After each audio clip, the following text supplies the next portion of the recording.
Biz ancha yillardan beri ustachilik bilan shug'ullanamiz. Lekin Instagramga ishimizni joylashib boshlaganimizga janob ko'p bo'lmadi.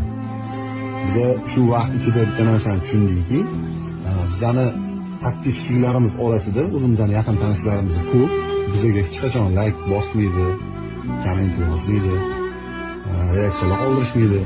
Lekin to'satdan paydo bo'lib qoladi bir xillar. Like bosadi, komment yozadi, reaksiya qoldiradi.